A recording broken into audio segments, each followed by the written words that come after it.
Bismillahirrahmanirrahim. Assalamualaikum warahmatullahi wabarakatuh dan salam Ramadan Karim. Apa khabar semua? Saya doakan agar tuan-puan dikurniai kesihatan yang baik dan sentiasa dalam lindungan Allah Subhanahu wa taala. Saya juga berdoa agar ancaman COVID-19 yang juga merupakan musuh global akan berakhir agar kita semua dapat menjalani kehidupan seperti sedia kala. Alhamdulillah, syukur kehadrat Allah Subhanahu wa taala, dengan limpah dan izinnya kita masih berkesempatan melaksanakan program Jom Baca bersama 10 minit, iaitu satu program galakan membaca kebangsaan yang diadakan bersempena sambutan Hari Buku dan Hak Cipta Sedunia yang disambut pada 23 April setiap tahun untuk menggalakkan pembacaan, penerbitan dan pelindungan hak intelek, hak cipta. Selain itu, program ini juga merupakan salah satu program utama PNM dalam usaha menyokong gerakan Dekad Membaca Kebangsaan dan Kuala Lumpur Ibu Kota Buku Dunia 2020 KLWBC 2020. Program ini juga merupakan antara program penutup tirai KLWBC 2020 yang akan berakhir pengiktirafannya pada hari ini, kerana mulai tanggal 23 April 2021, gelaran Ibu Kota Buku Dunia akan diserahkan kepada Tbilisi, Ibu Kota Georgia. PNM turut merencanakan pelbagai program dan aktiviti pembacaan dan keilmuan yang lain pada tahun ini yang termuat dalam kalender program PNM bagi tahun 2021.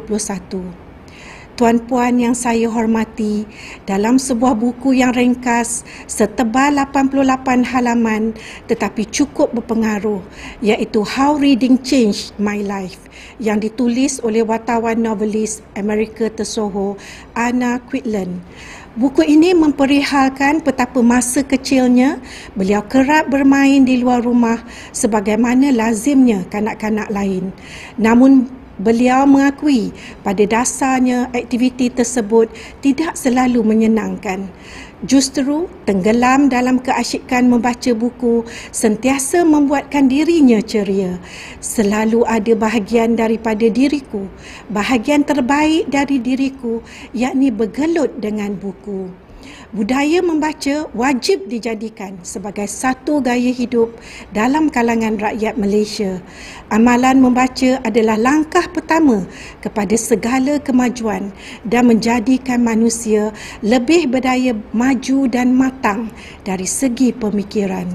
Kemajuan negara dan ketamadunan bangsa dapat dikembangkan dan dipertingkatkan jika bangsa tersebut berfikiran tinggi yang lahir dari amalan membaca.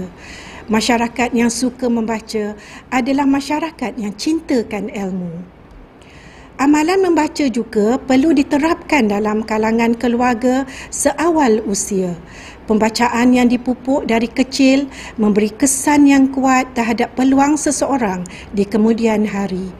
Tahap minat dan sikap terhadap aktiviti membaca, jumlah masa yang dihabiskan untuk membaca dan kepelbagaian bahan bacaan sangat mempengaruhi prestasi pada masa depan.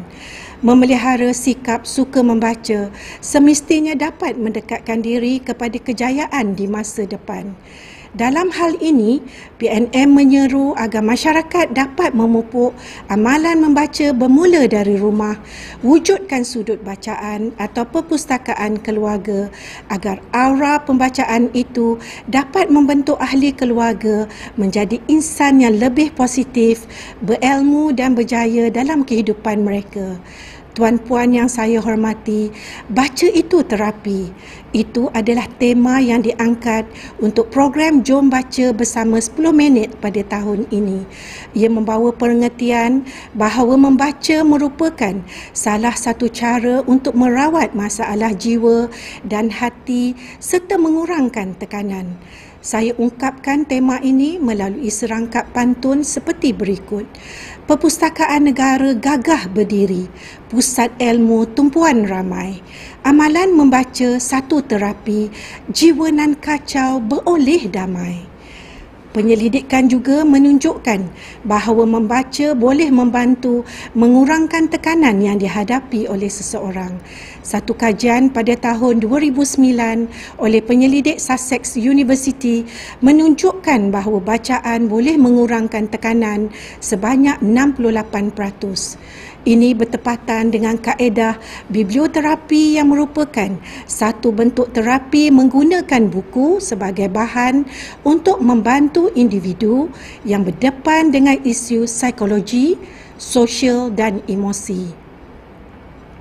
Dalam hal ini, perpustakaan berperanan penting untuk menyedia dan mempromosi bahan-bahan untuk biblioterapi kepada masyarakat. Selain itu, para pustakawan juga boleh memainkan peranan sebagai fasilitator dalam pemilihan bahan bacaan yang positif, iaitu bahan bacaan yang dapat memberikan motivasi kepada pembaca. Charles William Eliot pernah menyatakan, buku adalah rakan yang paling senyap dan paling stabil. Mereka adalah kaunselor yang paling mudah diakses dan paling bijak, dan guru yang paling sabar. Menurut UNESCO, masyarakat membaca ialah satu masyarakat di mana ahli-ahlinya sentiasa berdamping dengan buku dan dengan sukarela merasakan keperluan dan keseronokan membaca buku. A reading society is one in which each and every individual can read and where books are integral part of daily life.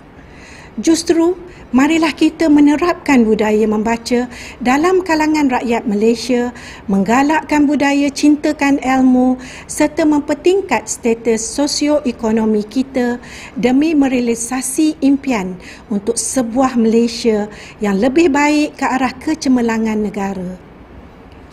Bagi meraihkan seni pantun yang diiktiraf sebagai warisan kebudayaan tidak ketara negara, izinkan saya menutup ucapan dengan serangkap pantun. Seluruh watan sepakat menyokong 10 minit membaca bersama. Membaca diamal, ilmu didokong. Bangsa membaca, bangsa berjaya. Sekian, wabillahi taufik wal hidayah. Wassalamualaikum warahmatullahi wabarakatuh. Terima kasih.